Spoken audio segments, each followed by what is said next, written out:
Hi dears, welcome to Egan learning. ഞാൻ നിങ്ങളുടെ സ്വന്തം ഫസിൽ സാർ. അപ്പോൾ എൻ്റെ സൗണ്ട് കേട്ടിട്ട് ചിലപ്പോൾ നിങ്ങൾക്ക് ചെറിയൊരു പതർച്ച ഉണ്ടാകും. സാറിന് എന്താ പറ്റിയെന്ന്, ചെറിയൊരു കോൾഡും ഒരു ജലദോഷവും കഫും എല്ലാം കൂടി ഒരുമിച്ച് വന്നിട്ട് മൊത്തമായിട്ട് കീപ്പെടുത്തിയിട്ടുണ്ട്. നിങ്ങൾക്ക് എല്ലാവർക്കും ഇങ്ങനത്തെ ഒരു അവസ്ഥ വരാതിരിക്കട്ടെ. എക്സാമൊക്കെ അടുത്തതാണെന്ന് എനിക്കറിയാം. സോ നമുക്ക് എക്സാമിനിടയിൽ ഒരുപാട് ഗ്യാപ്പുകളുള്ളത് വലിയൊരു ആശ്വാസമാണ്. അത് കറക്റ്റായിട്ട് യൂസ് ചെയ്തിട്ട് വേണം നമുക്കൊരു സ്റ്റഡി പ്ലാൻ ഉണ്ടാക്കാൻ വേണ്ടി. അത് ഉണ്ടാക്കി തന്നിട്ടുണ്ട് ഏകൻ നിങ്ങളുടെ മുമ്പിലേക്ക്. അപ്പോൾ ഇനി ബാക്കിയുള്ള കാര്യങ്ങളൊക്കെ വഴി നിങ്ങൾ അറിയിക്കും. അപ്പോൾ ഞാനിന്ന് വന്നിരിക്കുന്നത് SS അഥവാ സോഷ്യൽ സയൻസിൽ നമുക്ക് ഫുൾ മാർക്ക് നമുക്ക് കിട്ടുമോ എന്ന് അറിയാനാണ്. അതിന് ഉത്തരം കിട്ടും എന്ന് തന്നെയാണ്.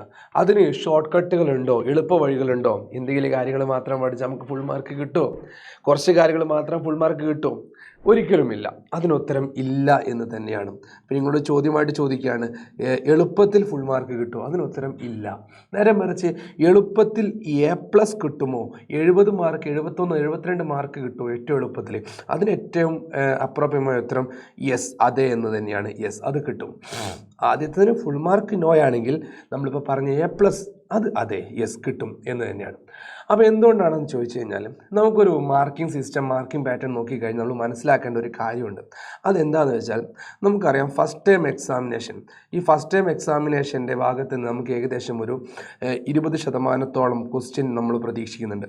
20%, 20 to 15% ചോദ്യം നമ്മൾ ഈ ഒരു ഫസ്റ്റ് ടൈമിൽ നിന്ന് പ്രതീക്ഷിക്കുന്നുണ്ട്. അതായത് sun the ultimate source, signature of time, national income, ആദ്യത്തെ 3 ചാപ്റ്റേഴ്സ്. ആദ്യത്തെ സൂര്യൻ, സർവ്വവും സൂര്യനാൽ എന്നുള്ള പാഠം, അതുപോലെ നമ്മുടെ ദേശീയ വരുമാനം അടക്കമുള്ള ആ ഒരു ആദ്യത്തെ 3 ചാപ്റ്റേഴ്സ് ഉണ്ടല്ലോ, അതിൽ നിന്ന് നമ്മൾ 20% ചോദ്യങ്ങൾ പ്രതീക്ഷിക്കുന്നുണ്ട്. അപ്പോൾ 20% അല്ലെങ്കിൽ 15% എന്ന് പറഞ്ഞാൽ ഏകദേശം ഒരു 10 അല്ലെങ്കിൽ 12, 10 മാർക്ക് മാക്സിമം 10 അല്ലെങ്കിൽ 8-7 മാർക്ക്. 8 മാർക്ക് മാക്സിമം 10 ഉണ്ടാവില്ല, ആ റേഞ്ച് 8-7 മാർക്ക്, 6 മാർക്കൊക്കെ ചോദിക്കും. അപ്പോൾ ഈ ഒരു 6 മാർക്കൊക്കെ അതിൽ നിന്ന് വരികയാണെങ്കിൽ, 6 മാർക്ക് വരികയാണെങ്കിൽ അത് കിട്ടാൻ ഭയങ്കര റിസ്ക്കാണ്. ഏത് ഭാഗം പഠിക്കണമെന്ന് ഭയങ്കര കൺഫ്യൂഷനായിരിക്കും.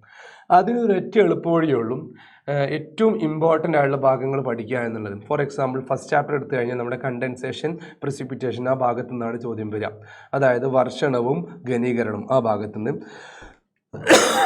സെക്കൻഡ് ചാപ്റ്റർ എടുത്താലും കാലത്തിൻ്റെ കയ്യൊപ്പുകൾ അല്ലെങ്കിൽ സിഗ്നേച്ചർ ഓഫ് ടൈം എന്നുള്ള ചാപ്റ്റർ എടുത്തു കഴിഞ്ഞാൽ അതിലേറ്റവും ഇമ്പോർട്ടൻ്റ് ആയിട്ടുള്ള ഏരിയാസ് എന്ന് വെച്ചാൽ പ്ലേറ്റ് മാർജിൻസ് ആണ്. Convergent, divergent and transforming margin, ഛേദക സീമ, അതുപോലെ വിയോജക സീമ, സംയോജക സീമ, ആ 3 സീമകളും അതുമായി ബന്ധപ്പെട്ട ലാൻഡ് ഫോംസും.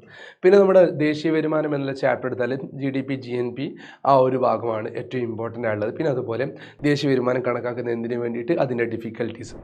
ഈ കാര്യങ്ങളാണ് സാധാരണഗതിയിൽ അവിടുന്ന് ചോദിക്കാവുന്നത്. അത് മാത്രം പഠിച്ച് നമുക്ക് 6 മാർക്ക് നമുക്ക് അവിടെ കിട്ടും. അങ്ങനെ അപ്പോൾ അത്രയും തോനെ പഠിക്കാനുണ്ട് 6 മാർക്കിന് വേണ്ടിയിട്ട്. ബാക്കിയുള്ളതൊക്കെ എളുപ്പമാണ്. എന്തുകൊണ്ടാണ് എളുപ്പമാണെന്ന് പറയാനുള്ള കാരണം, essay ക്വസ്റ്റ്യൻസ് ഒക്കെ എവിടെ നിന്നാണ് വരിക നമുക്ക് പ്രെഡിക്റ്റ് ചെയ്യാൻ പറ്റും. essay ചോദ്യം വരുന്നത് 9th ചാപ്റ്ററിൽ നിന്നാണ്, അല്ലെങ്കിൽ വരാവുന്ന ഒരു ഭാഗം എന്നുള്ളത് നമ്മുടെ 7th ചാപ്റ്ററിൽ നിന്നാണ്. ഫോർ എ സേഫർ ഫ്യൂച്ചർ എന്നുള്ള ചാപ്റ്ററിൽ നിന്നാണ് വരാറുള്ളത്. അപ്പോൾ അതിൽ നിന്ന് എന്ത് വരുമെന്ന് ചോദിച്ചാൽ, ഒരു ഡിസാസ്റ്ററിൻ്റെ ടൈമിൽ നമുക്കൊരു ദുരന്തം നമ്മൾ അഭിമുഖീകരിക്കുന്ന സമയത്ത് എന്തെല്ലാം പ്രിക്കോഷൻസ് ആണ് എടുക്കേണ്ടത്, എർത്ത് ക്വേക്കിൻ്റെ സമയത്ത് എന്തെല്ലാം എടുക്കണം, ഇങ്ങനത്തെ കാര്യങ്ങളാണ് എടുക്കേണ്ടത്. അപ്പോൾ ഒരു ലൈവ് പോലും മിസ് ചെയ്യരുത്. എല്ലാ കാര്യങ്ങളും essay ക്വസ്റ്റ്യൻസ് ആയിട്ട് ലൈവ് തരുന്നുണ്ട്, 2 മാർക്കിൻ്റെ ക്വസ്റ്റ്യൻ ആയിട്ട് ലൈവ് തരുന്നുണ്ട്, ഇമ്പോർട്ടൻറ്റ് ഏരിയാസ് ഇടകീറി പരിശോധിച്ചിട്ട് ലൈവ് തരുന്നുണ്ട്. അപ്പോൾ ഏറ്റവും കൂടുതൽ ഫോക്കസ് ചെയ്യേണ്ടത് നമ്മുടെ സെക്കൻഡ് പാർട്ട് ടെക്സ്റ്റ് ബുക്കാണ്, 2ാമത്തെ ഭാഗം ടെക്സ്റ്റ് ബുക്കാണ്. അതിൽ നിന്ന് ഏകദേശം 60%-ലേറെ ചോദ്യം വരുന്നുണ്ട്. 60% ചോദ്യം വരുന്നത് സെക്കൻഡ് പാർട്ടിൽ നിന്നാണ്.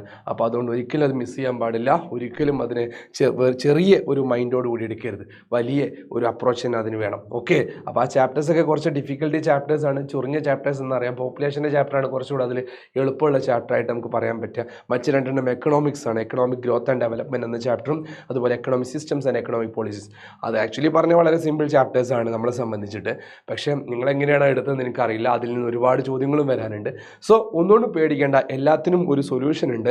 നിങ്ങൾ ഏകൻ്റെ ക്ലാസ് സ്ഥിരമായിട്ട് കണ്ടാൽ, ഏകൻ്റെ ഫസൽ സാറും അഫ്സൽ സാറും വന്നിവിടെ ക്ലാസ് എടുക്കുന്ന സമയത്ത് അതൊരിക്കലും മിസ് ചെയ്യാതെ ഇവിടെ നിന്ന് കണ്ടാൽ ഞങ്ങൾക്ക് ഉറപ്പ് തരാൻ പറ്റും, SS-ൽ ഫുൾ മാർക്ക് ഈസിയാണ്, ഫുൾ മാർക്ക് 100% ഷുവറാണ്. അത് ഞങ്ങൾക്ക് ഉറപ്പ് പറയാൻ പറ്റും. അല്ലാതെ നിങ്ങൾ എടുക്കുകയാണെങ്കിൽ അത് കുറച്ച് ഡിഫിക്കൽറ്റിയാണ്, ഇടകേറി പരിശോധിച്ചേ മതിയാവും. ആദ്യത്തെ 3 ചാപ്റ്റേഴ്സിൻ്റെ റിവിഷൻ ഞാൻ ഓൾറെഡി എടുത്തു തന്നു കഴിഞ്ഞു, നിങ്ങൾക്ക് എടുത്തു തന്നു കഴിഞ്ഞു. അതുപോലെ അഫ്സൽ സാറും എടുത്തു തന്നു കഴിഞ്ഞു. ഇനി ഇനി ബാക്കിയുള്ള കാര്യങ്ങളെ നമുക്ക് നോക്കാനുള്ളൂ. ഇന്ന് അവസാനത്തെ ചാപ്റ്റേഴ്സിൻ്റെ റിവിഷൻ ഇത് നടന്നിട്ടുണ്ടാവും അല്ലെങ്കിൽ നടക്കാൻ പോകുന്നു. ഓക്കെ, അതൊക്കെ നിങ്ങൾക്ക് ചാനലിൽ നോക്കിയാൽ നിങ്ങൾക്ക് കിട്ടും. അപ്പോൾ ഇനി ഒരിക്കലും നിങ്ങൾ മിസ് ചെയ്യാതെ ഫോളോ ചെയ്യേണ്ട ആളാരാന്ന് ചോദിച്ചാൽ അത് ഏകനാണ്. ഏകൻ്റെ സോഷ്യൽ സയൻസിൻ്റെ മാത്രമല്ല എല്ലാ ക്ലാസ്സുകളും കാണണം. ഞങ്ങൾക്ക് സോഷ്യൽ സയൻസിനെ കുറിച്ച് പറഞ്ഞാൽ ഇത് ഇത്ര മാത്രമേ പറയാനുള്ളൂ. ഫസിൽ സാറിൻ്റെ എഡ്സിൽ സാറിൻ്റെയും ക്ലാസ് കണ്ടാൽ SS ക്ലാസ് കണ്ടാൽ full out of full. Okay, അതിലൊരു മാറ്റമില്ല. ഓക്കെ, അപ്പം ഞാൻ കാണാം. Thank you, bye, see U.